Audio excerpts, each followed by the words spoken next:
दंगों का कोई धर्म नहीं होता, दंगे किसी के सगे भी नहीं होते, लेकिन दंगे फिर भी होते हैं, बार बार होते हैं, बस जगह और वक्त बदल जाता है।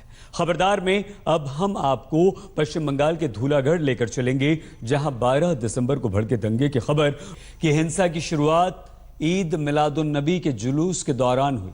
पीड़ितों के अनुसार जुलूस में शामिल लोगों ने घरों में बम फेंके, दुकानों को आग लगा दी, घरों में घुसकर लूटपाट की, तोड़फोड़ की रहे थे। ये दंगे की आग में बुरी तरह से झुलस चुके धूलागढ़ की 100% तथ्यात्मक ग्राउंड रिपोर्ट है। हमारा निवेदन है कि आप इस रिपोर्ट को धर्म का चश्मा लगाकर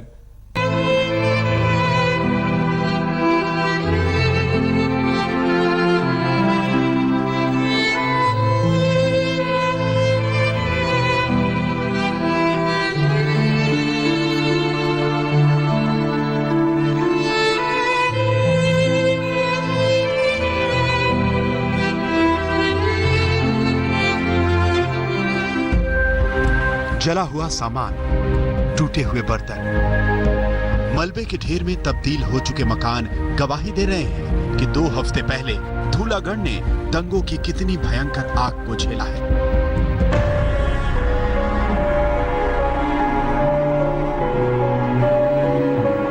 बस এটাই তো আমরা অবাক হয়ে গেলাম, অথচ পুলিশের সামনে তারা ওরা দাদাগিরি দেখায়।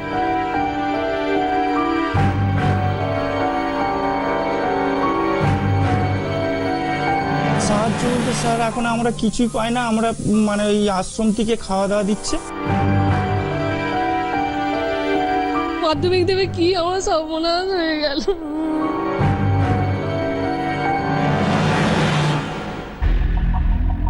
आज तक की टीम जब धूलागढ़ पहुंची तो हर तरफ तबाही का मंजर था।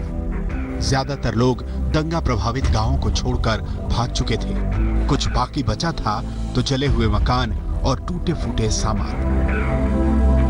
हम लोग इस वक्त हावड़ा जिले के धूलागढ़ में हैं, जहां पे दिसंबर के 12 से 14 तारीख तक बहुत ज्यादा वायलेंस हुआ है, संघर्ष हुआ है। और आपको दिखा दे किस तरह का हालात इस वक्त यहाँ पे है। सेक्शन 144 लागू कर दिया गया है पूरे एरिया में, पुलिस पिकेटिंग चल रही है। लेकिन जितने भी सारे घर आपको दिखा दे, जो बैनर्जी पारा लोकेलिटी है, वहां पे जितने भी सारे घर है, बहुत सारे ऐसे घरों को जला दिया गया है, तोड़ दिया गया है। लोगों का यहाँ पे ये कहना है कि 12 तारीख के बाद यहाँ पे एक मॉब अटैक हुआ था और गुस्से में जो लोग यहाँ पे आए थे, उन्होंने ऐसे बहुत सारे जो घर हैं उनको पहले वहां पे तोड़फोड़ की, उसके बाद घरों को आग लगा दिया। हम धूलागढ़ के बैनर्जी पांडा गांव पहुंचे। यहां हमारी मुलाकात रामपदा मन्ना से हुई, जो गांव के नाई हैं। जब भीड़ ने उनके 2 मंजिला मकान पर हमला किया, तब मन्ना घर में अकेले थे।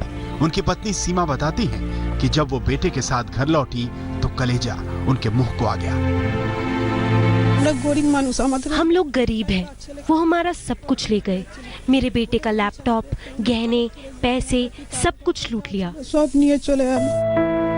मन्ना के पड़ोसी मैत्री मंडल उस वक्त घर में थे जब गुस्साई भीड़ उनके कमरे में घुसी और आग लगा दी। पूरे घर में तोड़फोड़ की, उन्हें मारा पीटा और सब कुछ लूट लिया। इस सदमे से इनका परिवार अब तक उबर नहीं पाया है। माध्यमिक देवे 22। मेरा बेटा बोर्ड इम्तिहान में शामिल होने वाला है, लेकिन उन्होंने उसकी सारी किताबें जला दी। वो बुरी तरह दहशत में है। उन्होंने 5 घंटे लूटपाट की, तबाही मचाई, लेकिन पुलिस तब पहुंची जब सब कुछ लूट चुका था। हमारा हाल जानने ना तो कोई मंत्री आया, ना ही कोई अधिकारी। 5 घंटा ऑपरेशन तখন কোথায়? 32 साल की शुभ्रा दंगाइयों से अपनी जान बचाने के लिए घर से भाग गई। भीड़ ने उनके घर के एक हिस्से को आग लगा दी। अब शुभ्रा ने एक मंदिर में आसरा लिया हुआ है। उन्हें अपने घर लौटने में अब भी डर लग रहा है।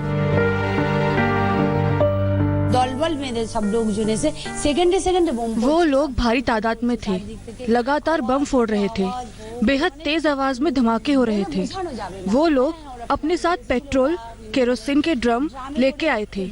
पूरी तैयारी के साथ उन्होंने लूटपाट की। ढेले जेमन की जार टार गुलो फेले गए थे तो हमारे कारखाना। धूलागढ़ के लोगों को दंगों ने इतने असहनीय दर्द दिए हैं। इस दर्द पर मरहम लगाने के लिए राज्य सरकार ने दंगा पीड़ितों को 35,000 रुपए का मुआवजा भी बांटा, लेकिन लोग कहते हैं इतने से क्या होगा।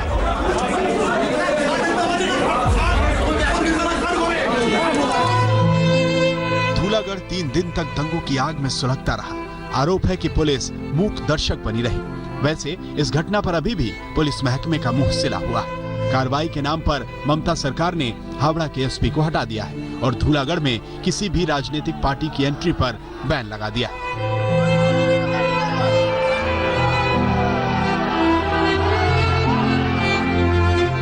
लेकिन इन सब के बीच धूलागढ़ के दंगा पीड़ित लोग अभी भी अपने घरों में लौटने से डर रहे हैं। पुलिस पर से उनका भरोसा उठ चुका है। उन्हें डर है कि अगर दोबारा दंगा भड़क गया तो उन्हें कौन बचाएगा।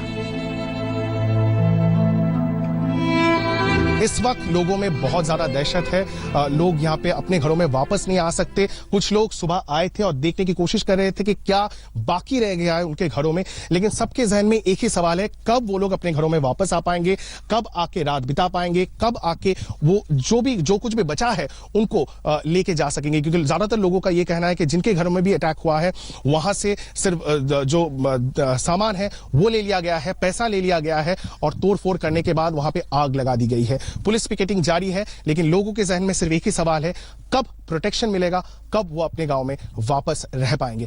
कैमरा पर्सन तापस बैरी के साथ इंद्रजीत, आज तक, धूलागढ़, पश्चिम बंगाल। नजीब जंग के इस्तीफे के बाद आज दिल्ली के नए बॉस का नाम फाइनल